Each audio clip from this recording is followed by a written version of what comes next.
India is increasingly, the odd man out, or estranged from forums in which Russia and also China play a prominent role. Because India wants to promote, project an image as a non-Western country, but not an anti-Western country, which puts it out of sync with the viewpoints of countries like Russia, China, or Iran. We have Dr. Chietigj Bajpaee, Senior Research Fellow for South Asia in the Asia-Pacific Program at Chatham House. He's with us today at the Cheltenham Literary Festival, where he gave a talk on the aftermath of the election in India, which delivered a third term to Prime Minister Narendra Modi and his BJP party, along with the Sunday Times journalist Oliver Sharp. Dr. Bajpaee, thank you for being here. Thank you for inviting me. We've had some interesting news out of India in the past few days. On Tuesday, Modi's hopes of gaining power in Kashmir were dashed as it emerged that the BJP party had actually lost the election in Indian-administered Kashmir. Could you give us a bit of information on the developments in Kashmir and the context surrounding it, and what this result means for Modi's government and the political climate in India more broadly? Well, this was, of course, a significant election. This was the first election to take place in the territory since Jammu and Kashmir's special autonomy was rescinded in 2019. It was also significant because the territory of Jammu and Kashmir has a history of separatism and violence. But despite that, the elections were largely peaceful. We had a relatively high voter turnout, over 60%. And most interestingly, the BJP lost the election. So in many cases, this was a defeat for the BJP, but it was a victory for India's democracy. It reaffirmed the country's democratic credentials. So I think to that extent, it was definitely a significant election.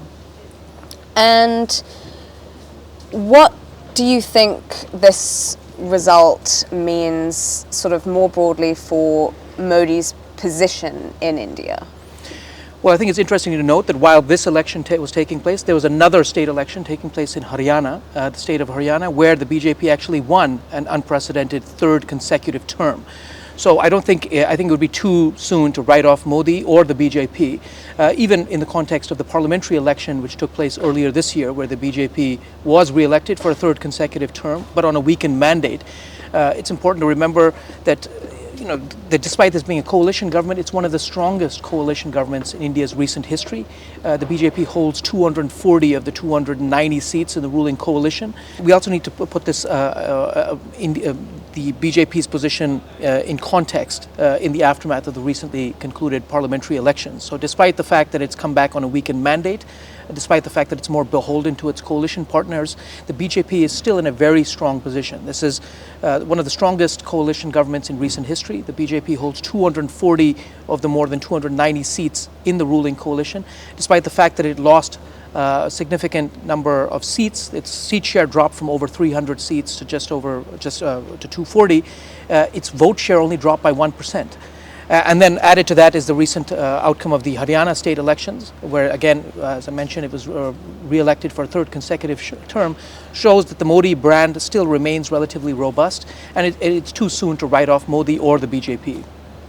Really interesting, thank you. I'd like to move on now to talk a bit about India's broader position in current geopolitics. Recently, we've seen huge escalations of tensions in the Middle East between Israel and Iran. I wanted to know a bit about how you think India is positioned in this conflict, what their stances are, what India's stance is towards Israel and towards Iran. So officially, India supports a two-state solution to the Israel-Gaza conflict, or the Israel-Palestinian issue, and it is obviously it maintains good relations with both Israel and the Palestinians. But I think we have seen a subtle shift in India's position over time. Now, if one looks historically, India was the first non-Arab state to oppose Israel's admission to the United Nations in 1948. It was the first non-Arab state to recognize the PLO in the 1970s. It was the first non-Arab state to recognize the state of Palestine in 1988. Wow. So it obviously has historically maintained a very pro-Palestinian position. But what we've seen over time is a shift in India's position. It's becoming, I think, increasingly close to Israel. You've seen in its voting patterns in the United Nations in the aftermath of the October 7th terrorist attacks that it's abstained on several occasions. And I think in doing so, it shows that India is not only out of sync with its historical position on the Israel-Palestinian issue, but also with large portions of the global South, which have been far more vocal in criticizing Israel's actions. So I think we have seen a subtle shift in India's position, although of course it continues to maintain an official stance of supporting a two-state solution and maintaining good relations with both parties. And why do you think that is? Is that because of India's relationship with Israel? I think partially, Israel is an increasingly important defense and technology partner to India. I also think there is an ideological component to it to a degree, particularly under the current BJP government. That the BJP sees a degree of ideological affinity with Israel. These are two countries that are both facing. The narrative or argument would be that they're both facing an existential threat from Islamic extremists. So I think that has come into play as well in terms of India's position. And also added to that is India's increasingly close relationship with the United States, which is also a key supporter of Israel. Really interesting. Is that also a military bond, the one between Israel and India, or is it more of an ideological bond?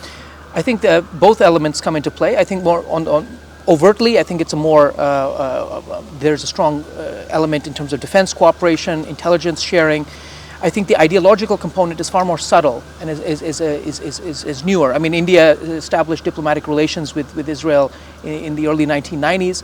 So that relationship is not new, but I think that the position that India has taken during the ongoing hostilities, I think reflects a subtle shift, and that I think it reflects an ideological component to Indian foreign policy. I'd now like to move on to talk a bit about Russia and Ukraine.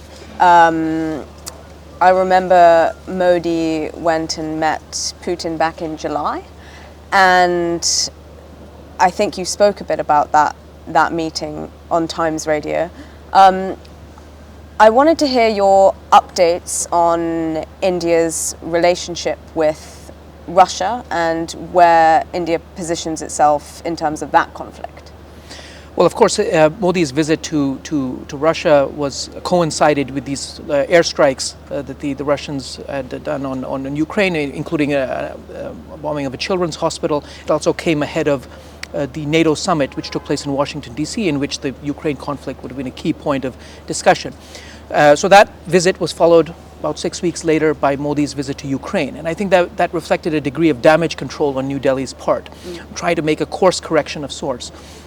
And Modi, reflected this in statements that he made. He said that India is not neutral in the conflict; it stands on the side of peace, and expressing sorrow for the bombing of the children's hospital. Whilst Modi stated that while seated with Putin, so I think India is not going to abandon its relationship with Russia. Russia remains a key strategic partner for India, both for practical reasons and also ideological reasons. On practical reasons, over 50% of India's in-service military platforms are of Russian origin. We've seen a significant increase in the import of discounted Russian crude from less than 2% before the war began to over 40% in June of this year. So for those practical reasons, India is not going to abandon that relationship. There's also an ideological component. India's long-standing commitment to what it calls strategic autonomy in its foreign policy, which means engaging all major poles of influence in the international system, including Russia. And also a historical affinity, particularly among an older generation of policymakers who remember the crucial role that the Soviet Union played in supporting India during the Cold War. So I think based on those reasons, India is not going to abandon that relationship. That being said, I think that relationship is undergoing what I would call a managed decline of sorts. India is increasingly, the odd man out or, estranged from forums in which Russia and also China play a prominent role. Because India wants to promote project an image as a non-Western country, but not an anti-Western country, which puts it out of sync with the viewpoints of countries like Russia, China, or Iran. So I think that relationship is undergoing a managed decline of sorts, and I think that is the direction of travel. So I think the U.S.-India relationship has really gone from strength to strength over the last 3 decades. There's a high degree of bipartisan consensus in Washington on engaging India. So irrespective of who wins the upcoming US presidential elections, I think that relationship will continue to deepen. That being said, there are areas of concern, and one clear area of concern is India's relationship with Russia.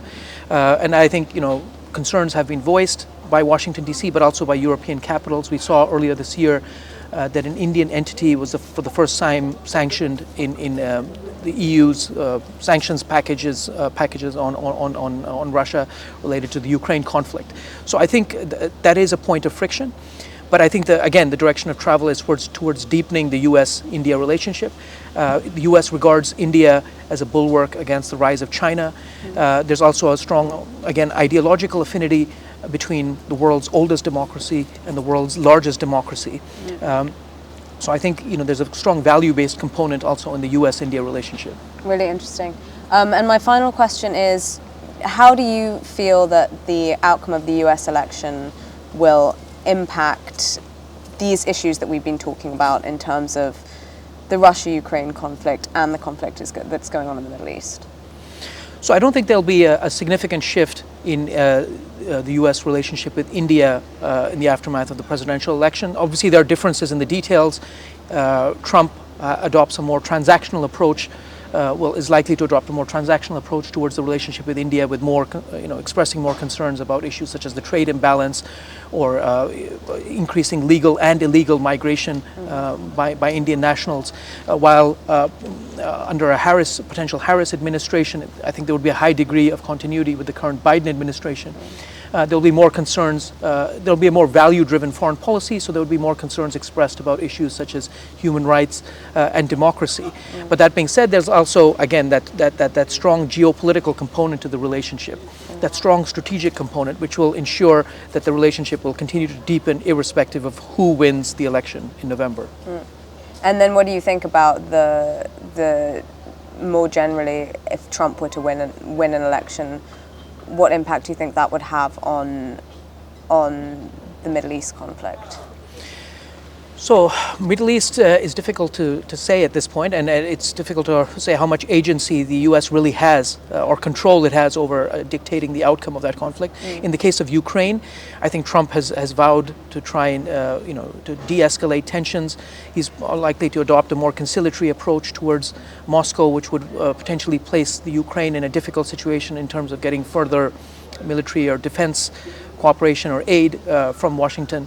So I think that is where we're likely to see more of a potential shift in approach. On the Middle East, yes, I think the potential second Trump term would double down on in the U.S. commitment to Israel. Harris administration would be somewhat more critical of Israel's actions, but I think there's a question over how much control or agency the U.S. would really have over what is a quickly deteriorating situation between various parties, whether it be the Iranians and Israel, or the situation in Gaza, or between Israel and Lebanon, and the relationship or tensions with the Hezbollah. So I think there are various parties to that. So it's difficult to say what potential constraining or restraining role the U.S. would be able to have, irrespective of who wins the U.S. election.